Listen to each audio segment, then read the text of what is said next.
Setu, assault Setu.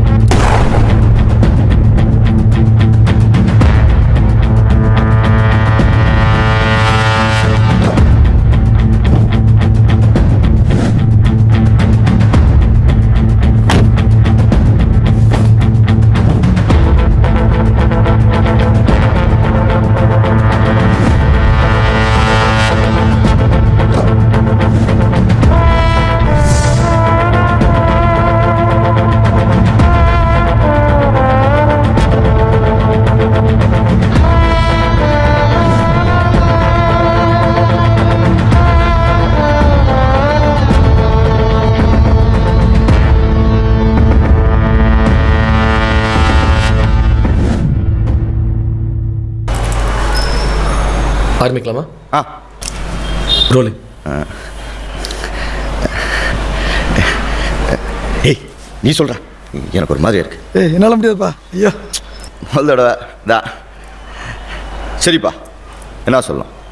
நீங்கள் இன்னைக்கு இவ்வளோ பெரிய ஆளாக இருக்கீங்க, அதெல்லாம் எங்கே ஸ்டார்ட் ஆச்சு, எப்படி ஸ்டார்ட் ஆச்சு, அதை பற்றி சொல்லுங்களேன். சின்ன வயசுலேருந்து எனக்கு ஒரு பெரிய ரவுடி ஆகணும்னு ஆசை, கனவு, லட்சியம் எல்லாமே. எங்கள் லைஃப்பை இப்படி மாற்றி போட்டது இந்த பயிலோட லவ் மேட்டர் தான். நாங்கள் காலேஜ் படித்த காலத்துலலாம் ஏரியா விட்டு ஏரியா வந்து டைவ் அடிக்கிறது ஒரு போர்க்களத்துக்கு போகிற மாதிரி. ஏய், இதுடா ஜெயந்த்புரமா? ஆமாம். உங்கள் ஏரியாலாம் பொண்ணுங்களே இல்லையா? எங்கள் ஏரியாலாம் பொண்ணுங்க இருக்காங்க.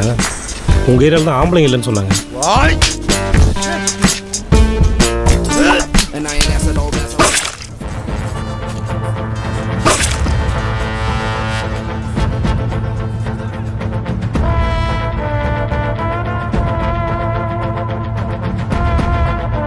பெரிய ரவுடிய மத்தியில் என் பேர் அடிபட ஆரம்பிச்சது இந்த சம்பவத்துக்கு அப்புறம் தான். முருகன் குரூப் கிட்ட எஸ்ஐ வச்சு சமரசம் பேசி அப்புறம் நான் மன்னிப்பு கேட்டு அப்போதைக்கு பிரச்சனையை ஒழட்டி விட்டாச்சு. ஆனால் முகத்தில் மார்க் போட்டேன்ல, கண்ணாடி பார்க்கும்போது ஏங்க அவன் தானே வரும். இந்த மாதிரி ஆளுங்களாம் பாம்பு மாதிரி. நீ தான் சேதுவா?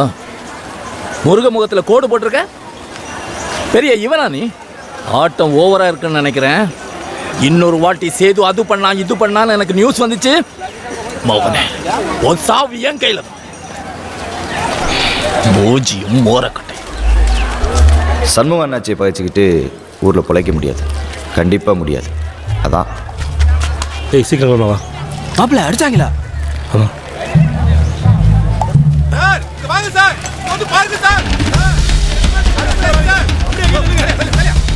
முருகனையா? முருகனுங்களா?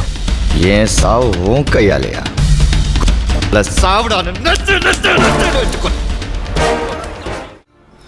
நான் செஞ்ச முதல் சம்பவம், ஆனால் சிறப்பான தரமான சம்பவம்.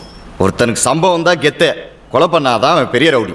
என்ன பண்ணா, எப்படி பண்ணா, எத்தனை பண்ணா, இதை பொறுத்து தான் நமக்கு மரியாதை, வேல்யூ எல்லாம். ஒவ்வொரு கொலையும் ஒரு மெடல் வாங்குற மாதிரி. அப்புறம் என்னாச்சு? அப்புறம் என்ன, அவஞ்சாவுக்கு பழி வாங்க எங்கால் அவன் கொல்ல, இவஞ்சாவுக்கு பழி வாங்க அவங்கால நாங்க கொல்ல, பண்ண கொள்ள எல்லாம் ஒல்ட்டி விட போலீஸு கோர்ட்டு கேஸ்னு காசு இறைக்க, அப்புறம் இறைச்ச காசை சம்பாதிக்க கந்து வட்டி, ரியல் எஸ்டேட்டு, பழக்கடை மார்க்கெட் லீஸு, அரசியலன்னு இறங்க, அப்புறம் தொழில் பகைக்கு 4 பேர்த்த நாங்க கொல்ல, அந்த 4 பேர் எங்களுக்கு கொல்லணும் தெரிய. இப்படியே போல போடுதுப்பா. ஒரு உயிரை எடுத்துட்டு தான் உள்ள வரும், உயிரை விட்டா தான் வெளியே போக முடியும். நம்ம வாழணும், செம்மையா வாழ்தாண்டான்ற மாதிரி வாழணும், அவ்வளோதான். அதுக்கு தேவைன்னா எதையும் செய்யலாம், எவனையும் கொள்ளலாம், தப்பில்லை.